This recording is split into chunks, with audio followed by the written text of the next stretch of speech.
متل دی وایي اشه اشه بابا اشه، قاضي غلام غوندې غمخور لري.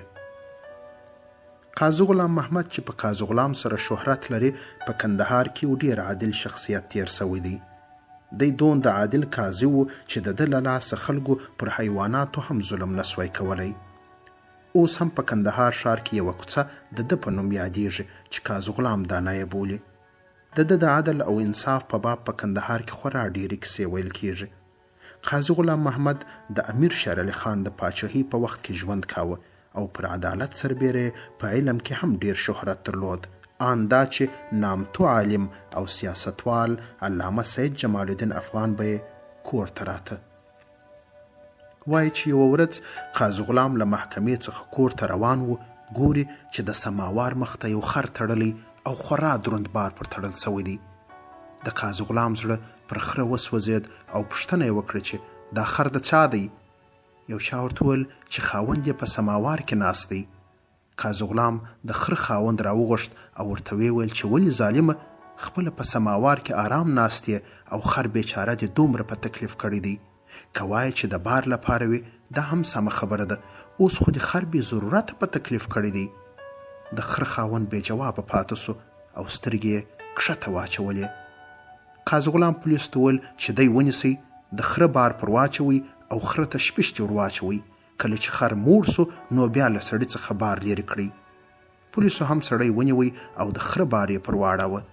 څرنګه چې بار دروند و نو د سړي مخ سور واوښت او خولې پر راماتې سوې.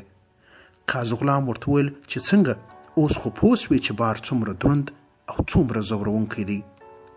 کله چې سړي توبه وایسته نو قاضي غلام ورته وویل چې اوس ځه ولاړ سه، خو پام دې وي چې بیا پر خره ظلم ونه کړې. په خلکو کې اوازه ګډه سوه چې قاضي غلام یوه سړي ته له خره سره د ظلم په وجه داسې سزا ورکړه. تر دې وروسته د کندهار خلکو انسانان خو څه کوي چې له ډاره او ویرې پر حیواناتو هم ظلم نسوی کولی. یو ورځ یو سړی له خپل بار کړي خره سره کندهار ښار ته ولاړ.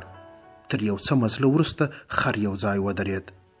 خاوند چې هر څومره اشه اشه ورته وویل، خر بیا هم له ځایه ونه ښورېد.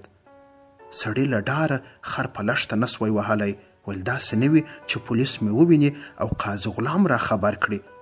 آخر یې په کنایه او لغاز خره ته وویل اشه اشه بابا اشه، قاضي غلام غوندې غمخور لري.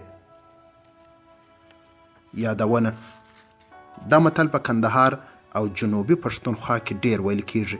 کله چې یو څوک له کومې ستونزې سره مخ سي او مقابل لوري یې په ظاهره کمزوري خو د پردې تر شا د کومې غښتلې قبیلې، شخص یا حکومت ملاتړ ولري، نو خلک د خپلې ناوسۍ ښوولو لپاره دا متل تیروي. دا کیسه مې په 1489 شمسي کال د جدې د میاشتې پر 12مه نیټه له ښاغلي سید عبدالحی اغا څخه په موبایل کې اورېدلې ده. ښاغلی عبدالحی اغا د کندهار ولایت ارغنداو ولسوالۍ د ناګان د کلي اوسېدونکی دی.